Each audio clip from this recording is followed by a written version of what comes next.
And we are recording. Welcome back to the Wise League podcast. Hi, Nick.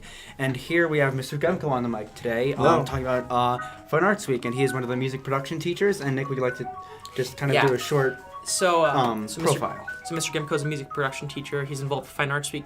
He's also the sponsor of Amateur Musicians Club, which meets after school on Thursdays, and Record Club, which meets before school on Fridays.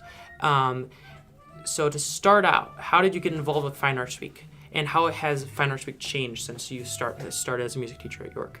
I learned about what Fine Arts Week was when I started teaching here, my first year.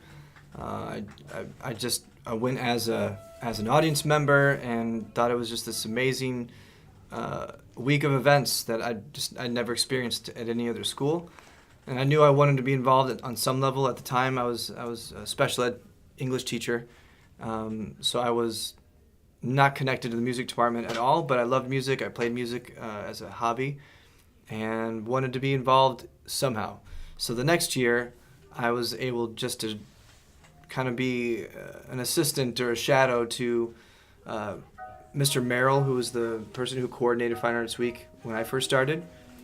And he was retiring soon. I didn't really have any specific plans to become the coordinator of Fine Arts Week. It was such a huge undertaking, and I'd literally never put on a show ever before except for playing with a band at a venue. I've never organized, before that I had never organized any sort of production whatsoever that involved lights, stage, sound, and a lot of different moving pieces. So it was intimidating what I saw. And I'm like, I don't know if I can actually do this. But I wanted to be part of it. So my goal was never to be in charge of it. When Mr. Merrill retired, Mr. Riddle asked me if I wanted to do it. And I couldn't say no because it was an opportunity in I think it was my second year here, to get more involved in the music department, the performing arts department. I saw it as a way to just become more involved in what I really am passionate about, in addition to being in the special ed department and working with students who need help reading and writing.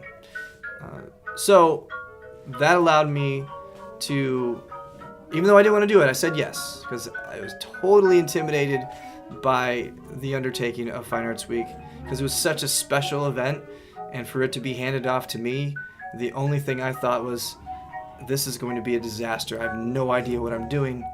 And I kind of let go of that fear and just depended and relied heavily upon the students who ran the show the year before.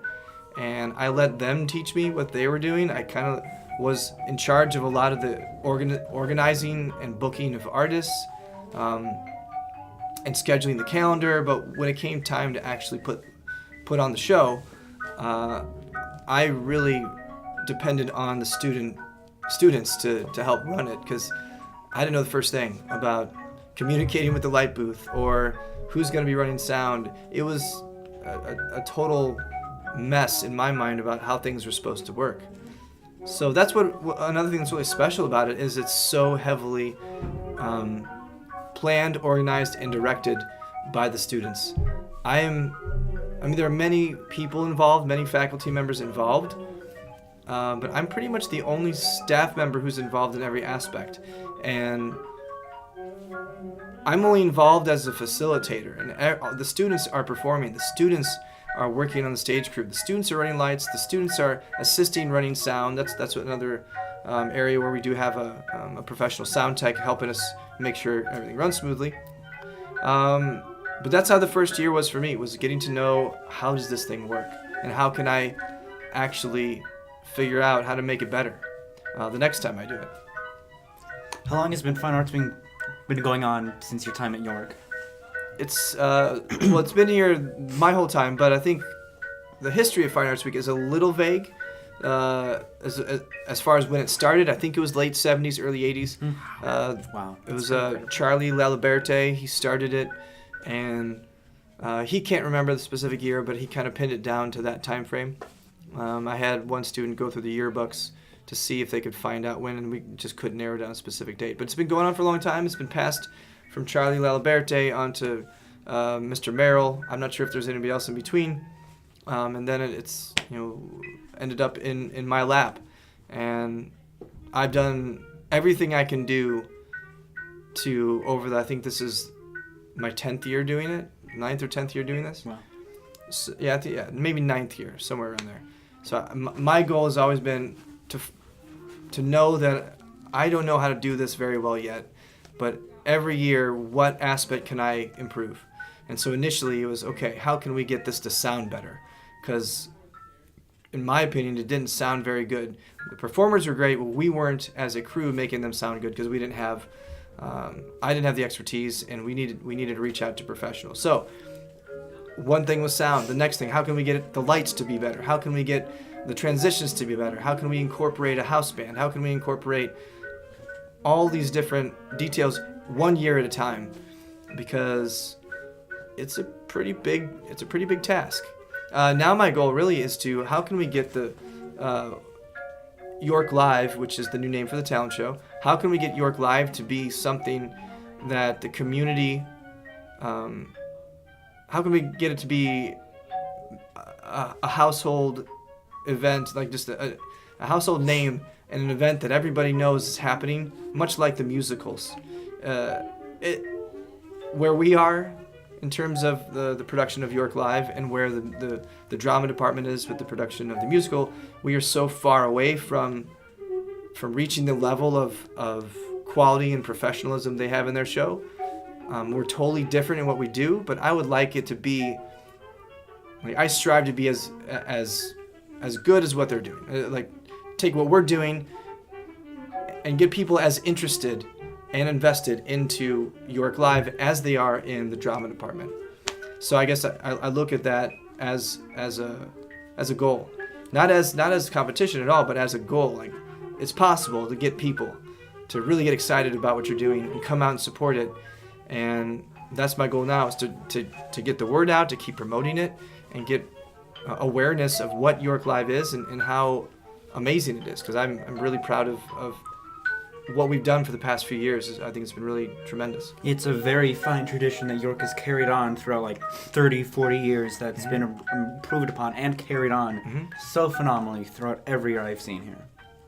Well, thank you. So, so how do you plan to get the word out this year in particular about kind of like advertising what's happening during Fine Arts Week? Well, we do the basic things like promote on YTV, put posters up in the hallway to get people to notice our logo, our design, our symbol, and hopefully that attracts just the awareness that is happening. And it's free for students. The tickets are $10 for adults, so the effort to get people in the community come. We hope that the parents come out and support their kids in the performances, and we also hope that people just want to come see what's going on that don't have a child in the performance. So we want to branch out beyond friends and family, and so one thing we've done this year is one of the parents of a York student is helping me out, Mrs. Wisniewski. She organized putting up some posters around Elmhurst all over town and local businesses, again just to try to get the word out and the symbol, the message that this is something that's happening at York. And so when people are walking around town, they'll see not just inside the walls of York High School, but it'll start to maybe register that, what is that? Maybe people start asking questions about it and be curious. And I guess it's a long-term goal to get more community involvement, but it's one step at a time. And I also think that a lot of people doubt the talent of York students as like drums, like just the production. They've had training, rehearsals, so they like kind of know that it's been practiced, it's a tradition, perfected. Yeah.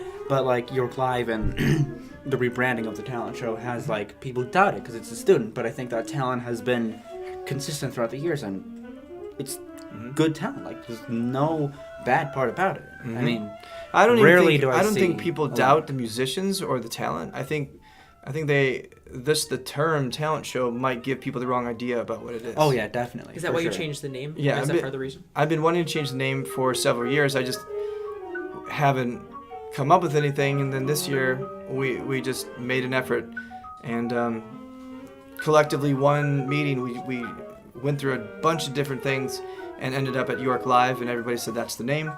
So that's what it's going to be called, and that's hopefully going to be more representative of what the show is all about. It's about people expressing themselves through music, through comedy, through dance, and not what some people might think a talent show might be. It's a show. It's a concert. It's an event.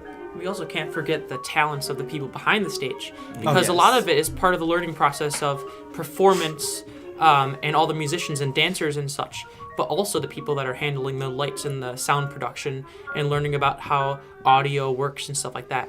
If you had to put an estimate, how many people would you think are working on Fine Arts Week this year, students? That's a difficult question to pin down, or to have a specific answer for, but there are about 25 people on the planning committee. The whole week involves just the integration of so many different groups, like YTV and the film crew, all the different student groups that perform, like speech team and sketch comedy, the jazz ensemble, the a cappella choir, the amateur musicians club, advanced dance, the percussion ensemble. There's so many different student groups that make up the week. There are more students performing and working behind the scenes than there are actual professionals that we bring in. So everybody in the school has an opportunity to experience Fine Arts Week, either as a crew member, a performer, or an audience member. So I think that's one thing that's special about it. It does involve everybody in the school. And I don't know anybody who's never been to a Fine Arts Week event. Maybe there's somebody who doesn't know about it. That would surprise me. But it seems like everybody has had a chance to go to a talent show, or at this point, York Live, and see their friends or classmates do something that maybe they didn't know that person could do. And I think that's another thing special about it. It's not just a concert featuring bands that, oh yeah, I know those people, they're in bands together, we know that they're musicians. This is also a chance for the person sitting next to you in science class to get up on stage and do something, whether it's sing a song or play a solo instrument, I don't know, whatever it could be, something that doesn't get expressed in an academic classroom. So I think that's really important, to give students that opportunity, even if it's just once a year. Yeah, I've definitely seen that happen, especially with people I know of, not necessarily know personally, but like I know them in the classroom, but like I didn't even know that they played an instrument or had that level of talent per se. So that's kind of like a good opportunity to see people you know, see other people you don't know, and kind of get to know a lot of people. It's nice. It brings together the community of York. Oh, definitely. Absolutely, yeah. Because there's so many people involved on so many different things. Yeah, there's so much talent, like with people with their original songs and just doing phenomenal covers of songs that already exist. I mean, there's no lack of talent. We had more people this year audition with original material than ever before. And I think that's an incredible testament to what's happening in this music department. Oh, yes. And there's a heavy emphasis on band and orchestra and choir, and now there's a continuing development of this fourth component of this music department, which is music production and making music and writing songs and recording. That I don't know how many other high schools have such a variety of options for finding non-traditional musicians. So I'm just happy to be a part of it, and it makes me very happy when we can't even fit all the original acts into one show. We have to spread them out. So it's kind of exciting. Yeah, I haven't known many high schools that don't really have this level at York of like music production or access to technology. Like one school might only have like a lab of like 5 computers that have access to like a minimum of maybe GarageBand or so, but like a computer lab full of like maybe 30 or so computers full equipped with Logic, Adobe Premiere, Photoshop, and all the different programs necessary to one's creative needs. I've never seen a music department that compares to York. In my opinion, it's the best around. And didn't we even win an award for this in the past? 5 years ago or so, we got a Grammy for Performing Arts School. I can't remember the specifics. It was a Grammy specifically for like school music programs.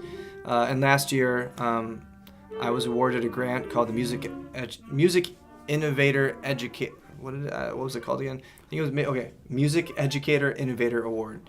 So I think it was seeking to recognize people, teachers, music teachers in the country who were doing things to bring in your non-traditional musician, the type of musician who hasn't had formal music training, the type of musician who wants to create music on a computer or create music on a guitar, and not necessarily the traditional paths that lead you towards band, orchestra, choir. So yeah, I think we're doing something right, and it's not just me, it's every single part of it.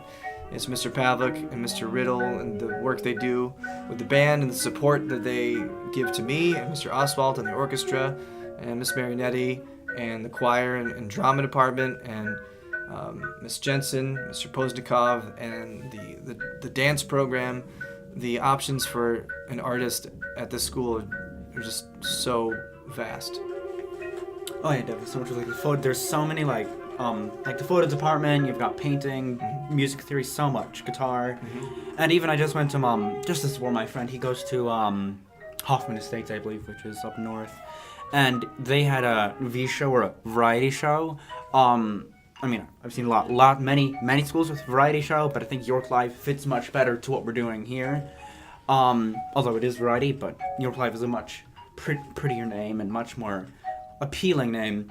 But although I didn't know that there were many, I don't think there were, if I recall, there weren't many original songs, and I think that's, they're not really a problem, but differences between many other high schools, and specifically York, how they might have only the option to do already existing songs and not create their own, and only rely on their own needs. But I think here at York it's much, much better. And part of the thing that's unique about the music department is how many non-traditional musicians are involved. And like you said earlier, you won the award, I think it was in like Tennessee, right? You went down. Oh yeah, I went to Nashville. And how most people take like the band, orchestra, choir path, but a lot of people at York, and the music production classes in particular, don't have any music training or anything. Like, I don't even know how to read music, but I went to the music production classes and I created music and learned how to use Logic and different instruments that I hadn't played before. And I think that's kind of a misconception, is that people kind of avoid the music department because they think they can't do it. But anyone can take music production 1, and soon they'll be making whatever kind of genre music they like on their computer, and they can do it at home. Yeah, that's what I had taken music theory classes at my middle school, but it wasn't necessarily a passion of mine to like read music and interpret it, as it does take a bit of skill to know a lot about like the nitty-gritty of music production. But with like Logic, I was able, and the MIDI keyboards, I was able to make my own sets, which was very nice to do and get to know. Just, you don't need to really know how to do it in order to make good music, but to some extent I think it does. But well, I think what I try to do is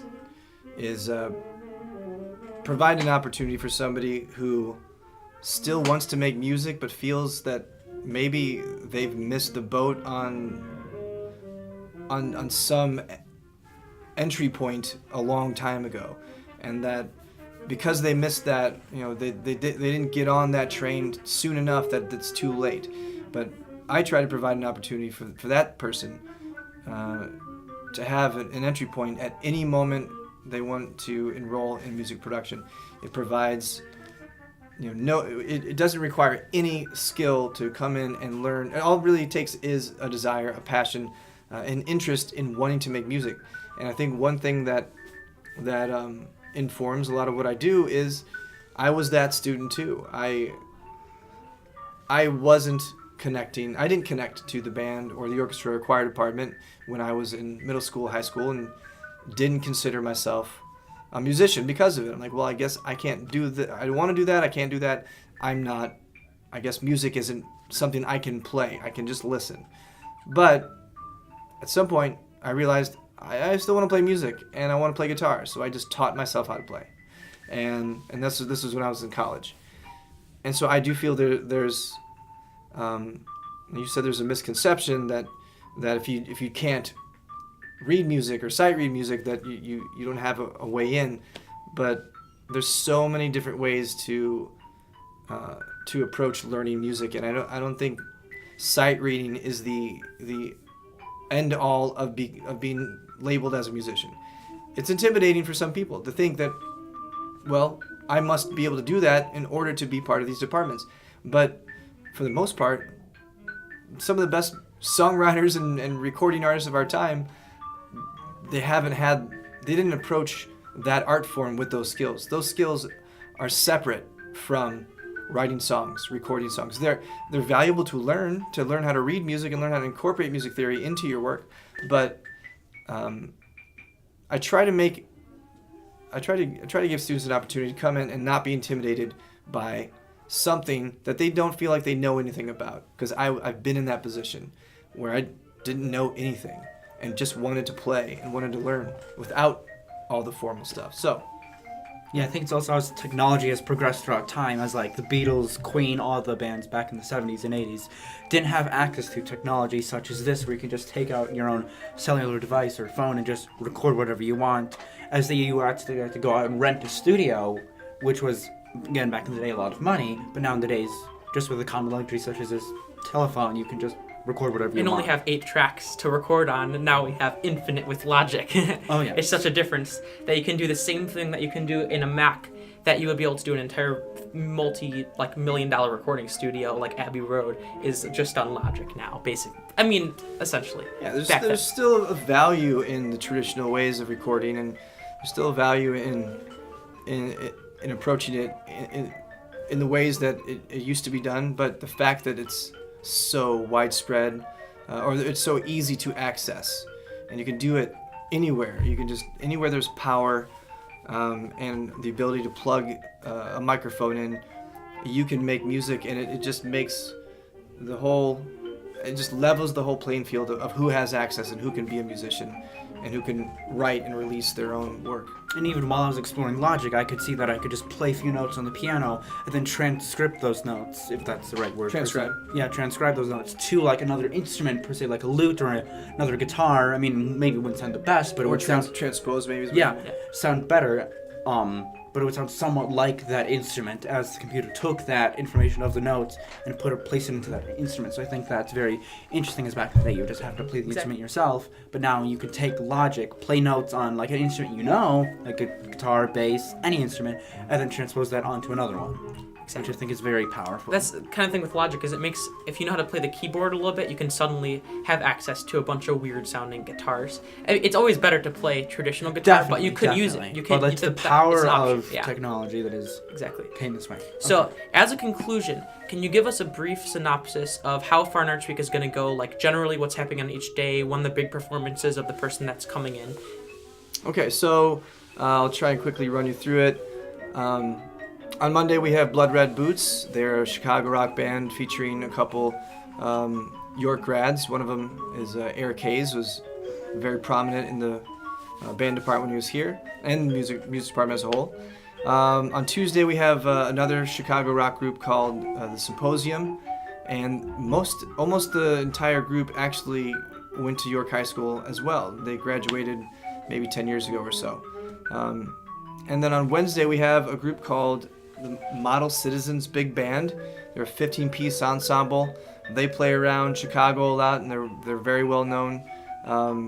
They write original music for this 15-piece ensemble, and from everything that I've been made aware of this group, is they're very interesting, and they take their style of music in different directions and kind of explore new territory with that kind of ensemble. Thursday, we have Dan Konopka, also a York grad. OK Go, right? Yeah, drummer I've seen a few of their videos. They're incredible. They're definitely incredible. So he's going to be presenting. He's not going to be performing, but he's going to present, and he's going to do a workshop in the afternoon on music production and mixing. So that's going to be really exciting. He's going to be working with a lot of the students involved in the York Album Project and the LP Project to give them feedback on some of their own work. So that's going to be incredible for the students to get that kind of professional criticism and hopefully push their work even further.